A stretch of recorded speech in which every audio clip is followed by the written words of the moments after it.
नमस्कार दोस्तों, ढोल में पोल चैनल में आप सब मित्रों का हार्दिक अभिनंदन करता हूं। दोस्तों, जैसा कि आप और हम सब जानते हैं कि साल में 2 बार चैत के महीने में और क्वार के महीने में 9 देवी के पर्व मनाए जाते हैं। देश भर में 9 देवियों की पूजा प्रतिष्ठा होती है। तो दोस्तों, कहीं कहीं जो है महिषासुर की भी पूजा होती है इन दिनों में। और जो असुर जनजाति है हमारे देश में, वो लोग जो है मानते हैं कि महिषासुर हमारे देवता थे और बरसों से जो है उनकी मान्यता होती रही है, पूजा होती रही है। साथ ही शंभू, जिन्हें शिव जी कहते हैं, शिव जी की भी वो लोग पूजा करते रहे।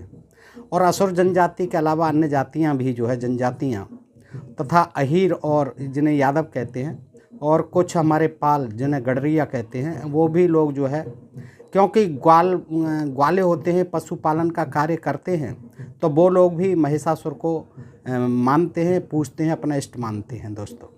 क्योंकि महिषासुर का मतलब ही महेश धन असुर, यानी महेश माने भैंस, भैंस या भैंसा। महिषासुर यानी भैंस के रूप में, भैंस का देवता, भैंसों का यानी उन पर कृपा करने वाला, उनको स्वस्थ रखने वाला, पशुधन को, वो जो है महिषासुर कहलाते हैं दोस्तों। ऐसी मान्यता है। तो दोस्तों, कहीं कहीं फिर जो है देवी का पूजन नहीं होता है उन लोगों में, और वो मानते हैं कि देवी ने जो है धोखे से महिषासुर को, हमारे देवता को जो है मार दिया था। तो वो जो है उन दिनों देवी पूजा की जगह मातम मनाते हैं दोस्तों। और ये बड़ा रोचक प्रसंग मिलता है। और एक पुस्तक है मेरे पास, ये महिषासुर मिथक व परंपराएं। ये पूरी पुस्तक जो है दोस्तों, महिषासुर और देवी और शिव जी आदि और रावण, मेघनाथ, उनकी पूजाएं भी होती हैं, असुर जनजाति के लोग करते हैं हमारे देश में ही। तो दोस्तों, ये बड़ी अच्छी पुस्तक है। प्रमोद रंजन जी इसके संपादक हैं, और इसमें जो है यात्रा वृत्तांत भी हैं। उन्होंने पूरे देश में भ्रमण करके देखा है कि कहाँ कहाँ महिषासुर के मंदिर हैं, कहाँ कहाँ जो है रावण की और मेघनाथ की और महिषासुर की पूजा होती है, किन किन लोगों के द्वारा होती है। तो दोस्तों, आज मैं आपके सामने संक्षेप में थोड़ा सा रख देता हूँ इसी पुस्तक में से वानगी के रूप में। देखिए दोस्तों, उससे आप जान पाएंगे कि महिषासुर कौन और कब कैसे मान्यता हुई उनकी, और कहाँ कहाँ कौन कौन लोग पूजते हैं, और 9 देवियों में नवदुर्गा के जो त्यौहार चलते हैं उनमें उनका मातम कौन लोग मनाते हैं, कैसे मनाते हैं दोस्तों। बड़ा रोचक जानकारी है, और आपसे अनुरोध करूँगा कि आप इसको देखें और समझें। महिषासुर आंदोलन भी चल रहा है महिषासुर की मान्यता के लिए, कि महिषासुर आंदोलन और इसके साथ आरंभ हुए मिथकीय पुनर्पाठ को उसके व्यापक और सही संदर्भ में देखते हैं। आइए, महिषासुर आंदोलन ऊपर बतलाई गई विराट दलदल में सतह पर नजर आने वाला एक महत्वपूर्ण सबूत है, जिसके सहारे अन्य सभी परंपराओं के उद्विकासीय संघर्ष और षड्यंत्रों को भी देखा जा सकता है। अभी तक जो साक्ष्य और तथ्य महिषासुर के संबंध में हैं, वे मूलतः मिथकीय विवरणों और बंगाल, महाराष्ट्र, उड़ीसा, झारखंड इत्यादि में फैले मूल निवासी व असुर समुदाय की लोक कहावतों और किंवदंतियों सहित उनके पूजा विधानों के विश्लेषण पर आधारित हैं। यानी जो महिषासुर के बारे में जानकारी मिलती हैं वो मिथक हैं, और कुछ लोग कहावतें हैं, किंवदंतियाँ हैं, जो प्राय उड़ीसा में, झारखंड में, बंगाल में, महाराष्ट्र में आदि में ज़्यादातर फैली हुई हैं। और उन्हीं के आधार पर हम महिषासुर के बारे में बहुत कुछ जान सकते हैं दोस्तों। यह एक महत्वपूर्ण बात है। इसका यह अर्थ हुआ कि आज भी छोटा नागपुर के असुरों, ये असुर जनजाति है, मैं या बुंदेलखंड के या छत्तीसगढ़ और झारखंड के अनेक मूल निवासी समुदायों में महिषासुर एक सच्चाई है। महिषासुर न केवल इनके लिए एक प्रतापी राजा, पूर्वज और मिथकीय चरित्र हैं, बल्कि वे एक महाशक्तिशाली सूरवीर भी रहे हैं। कई जनजातीय समाजों में आज भी महिषासुर की पूजा की जाती है। झारखंड के असुर स्वयं को महिषासुर का वंशज मानते हैं, और अनेक जनजातियाँ महिषासुर सहित मेघनाथ, रावण और अन्य असुर माने जाने वाले वीरों की पूजा करती हैं। इसी तरह पश्चिम बंगाल के उत्तरी इलाके में जलपाईगुड़ी जिले में स्थित अलीपुरद्वार के पास माझेर डाबरी चाय बागान में रहने वाली एक जनजाति के लोग दुर्गा पूजा के दौरान मातम मनाते हैं। ये पश्चिम बंगाल में जलपाईगुड़ी ज़िले में। इस दौरान वे न तो नए कपड़े पहनते हैं और न ही घरों से बाहर निकलते हैं। ये लोग असुर हैं और महिषासुर को अपना पूर्वज मानते हैं। इस प्रकार ज़मीन से जो केस स्टडीज और खबरें आ रही हैं और जो अध्ययन आ रहे हैं, वे आज भी मौजूद असुर समुदाय को उजागर कर रहे हैं। असुर पहले भी होते थे और आज भी हैं दोस्तों असुर, उन्हीं के वंशज। और ये अनार्य हैं, अनार्य जो है मूल निवासी हैं यहाँ के, और उन्हीं के ये महिषासुर आदि देवता थे जो बलि राजा बल आदि जो है सभी ये हिरण्यकश्यप, प्रहलाद और हिरण्याक्ष, ये सभी जो है बड़े बड़े महान देवता थे, इनके राजा थे, जो कि देवताओं के मरते नहीं थे, छल कपट से ही इन्हें मारा गया था। महिषासुर भी बहुत बलवान बताए जाते हैं, उनको भी देवी दुर्गा को भेजकर देवताओं ने छल कपट से ही मरवाया था दोस्तों। उनकी मिथकीय व धार्मिक मान्यताओं के सूत्र आज भी आसानी से ढूंढे जा सकते हैं। उनकी अपनी मान्यताओं में महिषासुर एक नायक हैं और दुर्गा खलनायिका हैं। इस खबर के अनुसार माझेर डाबरी के असुर दुर्गा और महिषासुर के संग्राम को बहुत अलग नज़रिए से देखते हैं। उनमें इस बात का गुस्सा है कि दुर्गा ने ही महिषासुर को मारा था। इसी वजह से पूरा राज्य जब खुशियां मनाने में डूबा होता है, तब ये लोग मातम मनाते रहते हैं। इस जनजाति के बच्चे मिट्टी से बने शेर के खिलौनों से खेलते तो हैं, लेकिन उनमें से किसी के कंधे पर सिर नहीं होता। बच्चे शेरों की गर्दन मरोड़ देते हैं। यह दुर्गा की सवारी जो है। 7 साल का आनंद असुर ऐसा ही एक खिलौना दिखाते हुए कहता है लेखक से कि मैं एक असुर हूँ, शेरों से मुझे सख्त नफरत है, इसलिए पहले दिन ही मैंने इसकी गर्दन मरोड़ दी। इसी तरह अन्य स्थानीय जनजातीय समुदाय रावण और मेघनाथ को पूजते हैं और उन्हें अपना पूर्वज मानते हैं और उनकी मृत्यु का शोक मनाते हैं। महिषासुर सहित सभी अन्य राक्षसों और दैत्यों की हत्या से जुड़े ब्राह्मणी मिथक एक आयामी और कृत्रिम लगते हैं और उनके विस्तार में जाने पर यह प्रतीत होता है कि उन्हें छलपूर्वक मारा गया है। बहुत प्रयास करने पर भी यह स्पष्ट नहीं होता कि असुरों को किस अपराध के लिए मारा जाता था, किस अपराध के लिए मारा जाता था। उनकी हत्याओं के जो कारण मिथकों में बताए जा रहे हैं, वे कहते हैं कि आर्यों के यज्ञ को बाधित करने के अपराध के दंड स्वरूप उन्हें मारा जाता था। ये बिल्कुल था कि ये यज्ञों में पशुओं की बलि देते थे और यहाँ के जो मूल निवासी आदिवासी जो खेती भी करते थे, पशुओं के ऊपर उनका जीवन निर्भर रहता था, उनकी जो है रक्षा करते थे। और ये आर्य बाहर से आए हुए, ठंडे मुल्कों से आए हुए पशुओं को मार करके खाते थे, चुरा ले जाते थे। ऐसे तमाम जो है उदाहरण मिलते हैं इतिहास के ग्रंथों में और इन धार्मिक ग्रंथों में। तो उसके आधार पर ये जो है आर्य को, जैसे राम लक्ष्मण को लेके गए थे विश्वामित्र जी अपने यज्ञ की रक्षा के लिए और उन्हें ताड़का आदि जो जनजाति के लोग थे मरवाया था उन्हें। तो ये जो है ये रावण भी और ये सभी यहाँ के जनजातीय योद्धा थे, महानायक थे, और वो जो है विरोध करते थे यज्ञों का और पशु बलि का, इसीलिए उन्हें असुर कहा गया और उनको मारा जाता था। आर्यों के यज्ञ को बाधित करने के अपराध के दंड स्वरूप उन्हें मारा जाता था। इन सभी मिथकीय कथाओं में और विशेष रूप से महिषासुर के मिथक में बहुत कुछ छिपाया गया है। आज भी असुर जनजाति के लोगों की यही मान्यता है। महिषासुर न केवल असुर जनजाति से बल्कि यादव, पाल, बघेल जैसी पिछड़ी जातियों से भी आसानी से जुड़ते प्रतीत होते हैं, जैसा कि प्रेम कुमार मणि 2012 बताते हैं। महेश का मतलब भैंस होता है। महिषासुर यानी महेश का असुर, सुर का मतलब देवता, देवता मतलब ब्राह्मण या सवर्ण। सुर कोई काम नहीं करते, देवता कोई काम नहीं करते।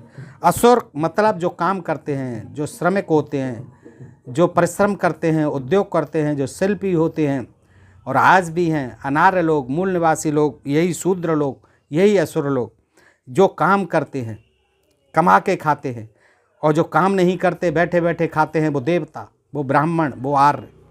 आज के अर्थ में कर्मी, शिल्पी, ये जो है आज के अर्थों में भी है श्रमिक।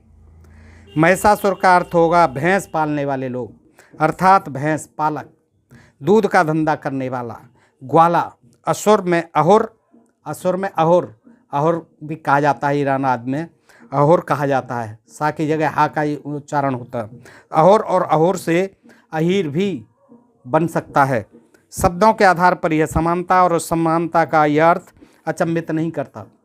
असल में भारतीय मिथक और भारतीय सामाजिक परंपराएं जिस तरह से आकार लेती रही हैं, उसमें इस तरह के अर्थों के सत्य होने की पूरी संभावना होती है।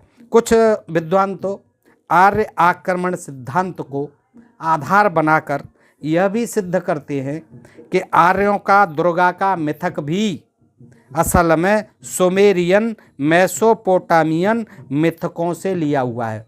यानी जो वहाँ की कहानियाँ हैं सुमेरियन और मेसोपोटियन, उनसे ये कहानी ली गई है दुर्गा वाली और महिषासुर के वध की। सुमेरियन लोगों में इनन्ना नामक युद्ध और काम की देवी की मान्यता थी, और यह देवी भी सिंह पर सवारी करती थी।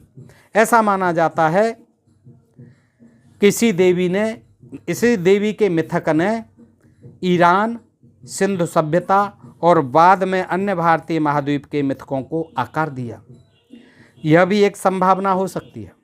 अगर यह सत्य है तो यह माना जा सकता है कि आर्यों ने अपने शत्रुओं का यानी अनार्यों का छलपूर्वक नाश करते हुए अपने प्राचीन मिथकों की कथाओं में ही कोयवंशीय गौड़ों, असुरों और अन्य भारतीय मूल निवासियों को खलनायक की तरह शामिल कर लिया था। इन खलनायकों के नाश के लिए जिस दुर्गा की कल्पना की गई, उसकी प्रेरणा उनकी देवी इनन्ना में ही थी। ये इनन्ना देवी थी वहाँ, जिसको हम दुर्गा मान लिया गया है, यहाँ बता दिया गया। ईरान और सिंधु सभ्यता, इसलिए अलग अलग कालखंडों में अलग अलग मूल निवासी सूरवीरों के खिलाफ, अनार्यों के खिलाफ इस देवी और इनके जैसी अन्य देवियों का मिथक खड़ा किया गया। ये एक ही देवी है, पार्वती कह लो, दुर्गा कह लो, काली कह लो, ये वैष्णवी कह लो, महागौरी कह लो, ये सब पार्वती के रूप हैं। मिथक खड़ा किया गया है, और चूंकि आर्य गौर वर्ण और तीखे नैन नक्श वाले थे, आज भी इन देवियों की सुंदर मूर्तियां बनाई जाती हैं। लेकिन शंभुशेख यानी शिव जी के मूल चरित्र से जुड़ी काली कंकाली जो कि मेघनाथ की देवी थी, इष्ट देवी थी मेघनाथ की, आराध्या के अर्थ में महाकाली जैसी प्रतीत होती है। महाकाली ही थी जिसे काली कंकाली भी कहते हैं। उन्हें काली और विकराल चित्रित किया गया है क्योंकि वो अनार्यों की देवी थी। यहाँ भी गौर से शिव जी की अर्धांगिनी थी और शिव जी भी अनार्यों के देवता थे। यहाँ भी गौर से देखने पर एक अन्य षड्यंत्र उजागर होता है, वह यह कि गौड़ों की पूज्यदायी काली कंकाली को भी, ये गौड़ों की आराध्य देवी है काली कंकाली जिसे कहते हैं, दाई काली कंकाली को भी काली के रूप में घृणित बनाने का शुरुआत में प्रयास हुआ है। काली बना दी, भयंकर बना दी, खप्पर दे दिया, तलवार दे दी हाथ में, नरमुंड पकड़ा दिया, एक खप्पर भरा हुआ खून बना दिया और गधे पे सवार बना दी, काल रत्ती बता दी। तो उसका जो है इसीलिए रूप बिगाड़ा गया क्योंकि ये असुर जनजातीय, गौड़ जनजातीय, ये मूल निवासी आदिवासी लोगों की देवी थी काली कंकाली, और शंभु भी, शिव जी भी। इसीलिए उनको जो है शिव जी का भी रूप बिगाड़ा गया और फिर उनकी अर्धांगी ये काली कहलाई। काली जो है दुर्गा जिसे कहते हैं आजकल, इसको भी बड़े भयंकर रूप में चित्रित किया गया है और बाद में उन्हें भी इसी तरह आत्मसात कर लिया है, जिस तरह शंभुशेख को महादेव के रूप में कर लिया गया। शंभुशेख कहलाते थे महादेव, जनजाति के नेता जो देवता थे। हालांकि में इनन्ना देवी के लिए, जो कि ईरान की देवी थी, सिंधु घाटी की सभ्यता की देवी थी, इनन्ना देवी के लिए भारतीय संदर्भ में पक्ष या विपक्ष में प्रमाण जुटाने की उतनी सुविधा नहीं है। लेकिन इसके विपरीत भारतीय गौड़ों में शंभुशेख पर हमले वह असुर अन्य जनजातियों में महिषासुर की हत्या के बारे में जिंदावाचिक परंपरा है, जो किंवदंतियाँ और लोक कहावत है। लोक कहावतों पर चल रही हैं ये, इनके लिए कोई लिखित प्रमाण नहीं है। मुहावरे हैं, कुछ लोक कहावतें हैं, किंवदंतियाँ हैं, जिनके आधार पर ये कहानियाँ जो है मूल निवासी आदिवासी लोगों में प्रचलित हैं। वे बहुत आसानी से एक स्थानीय नैरेटिव को उभारती हैं। वे स्थानीय नैरेटिव बहुत अर्थों में दूसरी दिशा से देवी इनन्ना के पोटामियन या सुमेरियन सभ्यता के मूल का होने का संकेत देता है, और जिस अर्थ में इस देवी को वहाँ काम और युद्ध की देवी माना गया है, क्योंकि पहले हमारा देश जो है ईरान तक था, अफ़गानिस्तान वगैरह ये सारे देश, ईरान ये वगैरह ये सारे आ जाते थे, तो इनकी जो सभ्यता थी वो हमारे यहाँ लागू हुई। और इसी तरह से जो इनन्ना देवी थी वो जो है यहाँ भी मान ली गई और उसको दुर्गा मान लिया गया। उसी के समानांतर अर्थ में उन्हें भारत में भी आर्यों द्वारा स्थापित किया जा रहा है। इसीलिए गौड़ों और असुरों की ये जनजातियाँ हैं, वाचिक परंपरा से उभर रहा ये नैरेटिव वास्तव में आर्य गौड़ और बाद में आर्य असुर संघर्ष की सबसे महत्वपूर्ण और निर्णायक घटना बन जाती है। अब चूंकि महिषासुर बहुत गहराई से गौड़ों और असुरों की धार्मिक दार्शनिक परंपरा के लिए भी बहुत महत्वपूर्ण कड़ी बनकर उभरते हैं, इसीलिए महिषासुर आंदोलन के इम्प्लीकेशंस यानी निहितार्थ बहुत बड़े हैं, और इसी कारण इसमें भारत के धार्मिक दार्शनिक विमर्श को हिला देने की इतनी विराट ताकत है। इसी पूरी विमर्श यात्रा में यह लेख 3 दावे करना चाहता है। पहला यह कि देव असुर जो देवासुर संग्राम है, बहुत वर्णन हुआ है इसका सब जगह, सभी इनके धार्मिक ग्रंथों में। देव असुर संग्राम के बहुत पहले ही आर्य और कोयवंशी गौंड संग्राम हो चुका था। आर्यों का और कोयवंशी गौंड यहाँ के मूल निवासी थे, उनका देवासुर संग्राम से भी पहले संग्राम हो चुका था। दूसरा दावा यह कि गौड़ों के शंभुसेक यानी महादेव, असुरों के महिषासुर और ब्राह्मणी धर्म के महादेव एक ही व्यक्ति या संस्था हैं। वो आज के शिव या शंकर उनका विकृत व ब्राह्मणीकृत रूप हैं। शंभुसेक के रूप में पूजे जाते थे महादेव, और आज जो है ब्राह्मणीकरण करके उनको शिवजी और महादेव कहा जाता है।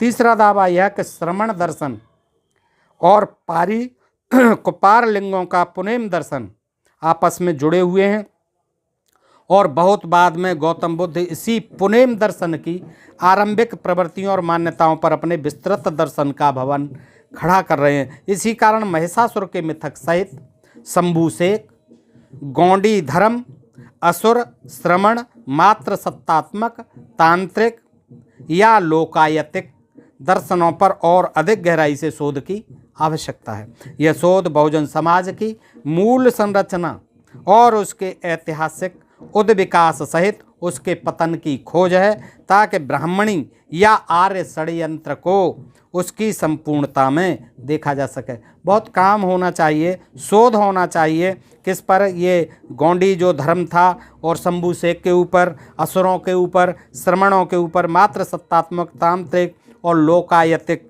दर्शन पर बहुत काम होना चाहिए, शोध होने चाहिए, ताकि यह जो है शोध बहुजन समाज की जो क्या संरचना थी आदिवासियों की, मूल निवासियों की, और उनके क्या किस तरह से ऐतिहासिक विकास हुआ उसके, और किस तरह से उनका पतन हुआ, ये सारी चीज़ें जो है ब्राह्मणी और आर्य षड्यंत्र को उसकी संपूर्णता में दिखा सकती हैं। यही शोध आज हमारी आँखों के सामने चल रहे उसी सनातन षड्यंत्र को दोबारा उजागर करेगा। ये सारे जो षड्यंत्र चल रहे हैं सनातनी, ये सारे उजागर हो जाएंगे अगर इन पर रिसर्च हो जाए तो। यह न केवल ऐतिहासिक अर्थों में उद्विकास और पतन की नई तस्वीर को उजागर करेगा, बल्कि भविष्य में ब्राह्मणवादी पाखंड के शमन के लिए यानी विनाश के लिए प्रगतिशीलों और मुक्तकामियों सहित संपूर्ण बहुजन समाज के सभी धड़ों को एक साथ संगठित भी करेगा। यही अंततः एक निरीश्वरवादी, प्रकृति रक्षक, मात्र सत्तात्मक और इस लोक में भरोसा करते हुए परलोक को नकारने वाले वैज्ञानिक व समतामूलक समाज वाले भारत में स्थापना का आधार बनेगा। अगर इस पर रिसर्च की जाए कि ये हमारे देवी देवता किस तरह से थे, कब जो है इनका ब्राह्मणीकरण हुआ, शंभुशेख का महादेव के रूप में कैसे हुआ, और कैसे जो है ये दुर्गा का जो है रूप जो है बिगाड़ करके काली का रूप दे दिया गया, क्योंकि यह अनार्य लोग पूछते थे। गौंड जो है आदिवासी जाति थी, असुर जो है जनजाति आज भी है, पहले भी थी, और ये अनार्यों के ही आदिवासी मूल निवासी लोग थे, भारत के रहने वाले। आर्यों से इनके संघर्ष हुए। आर्यों ने अपने देवी देवता जो है ईरान आदि की तर्ज पर यहाँ जो है, और जो वहाँ का वो ग्रंथ थे ऋग्वेद वगैरह, ये जो है वहीं से सारी चीज़ें ली गई हैं। तो उसी की संस्कृति के आधार पर इन्होंने ब्राह्मणीकरण किया है। और हमारे जो पूर्वज थे, हमारे जो देवी देवता थे, महिषासुर जैसे, बलि राजा जैसे, हिरण्यकश्यप जैसे, हिरणाक्ष जैसे, उनको जो है असुर बताकर और देवताओं का विरोधी बताकर, आर्य विरोधी बताकर उनको छल और कपट से मरवाया गया है। बलि जो है बहुत ही महान देवता थे, बहुत ही बलशाली थे, असुरों के नायक थे, महानायक थे, उनको भी छल से मारा गया था। हिरण्यकश्यप को भी छल से मारा गया था, उनके बेटे को अपने में मिला लिया था। लेकिन बाद में प्रहलाद को भी छल से ही मारा गया था, उसको पदच्युत कर दिया था, गद्दी से जो है हटा दिया गया था सभी देवताओं ने मिल करके। और फिर उनके विरोचन और ये बलि जो हुए, उनको भी छल कपट से मारा गया। तो दोस्तों ये बहुत लंबी कहानी है, जो कि हमारे आदिवासी और मूल निवासी देवताओं की, हमारे महानायकों की, हमारे राजा महाराजाओं की कहानियों को अगर इस पर शोध हो जाए तो मालूम पड़ जाएगा कि हमारा भारत जो है किस तरह से कभी नार्यों का, आदिवासी और मूल निवासियों का यहाँ शासन था, लेकिन आर्यों ने आकर के सब कुछ विध्वंस कर दिया और उनको अपना जाति और वर्ण व्यवस्था में बांट करके उनको अपना गुलाम बना लिया। मनुस्मृति जैसी विधान बना करके उनको पशुओं से भी ज़्यादा बदतर हालत में जीने को मजबूर कर दिया। और उन्हीं के आधार पर ये आज भी हमारा जो बहुसंख्यक शूद्र वर्ण है, वो जो है अनार्य और आदिवासी, मूल निवासी, वनवासी आज जो भी हैं, उनको आज भी इनके इन प्रकार अपने सनातन धर्म या हिंदू धर्म में रख कर ये लोग आज भी गुलामी की ओर ले जाना चाहते हैं। तो दोस्तों इस तरह से ये पुस्तक जो है बहुत ही अच्छी है, महिषासुर, इसके बारे में पूरी जानकारी दी हुई है। दोस्तों हो सके तो आप भी पढ़ें इसको, संपादक प्रमोद रंजन हैं और इससे बहुत कुछ जानकारी मिलती है दोस्तों। तो बताइए ये प्रसंग आपको कैसा लगा। अच्छा लगा हो तो आप मित्रों में अधिक शेयर किया करें और अपने प्रिय चैनल ढोल में पोल को सब्सक्राइब करते रहें। दोस्तों आज के लिए इतना ही। सुनने के लिए आप सब मित्रों का हृदय से आभार। नमस्कार, जय हिंद, जय भारत दोस्तों।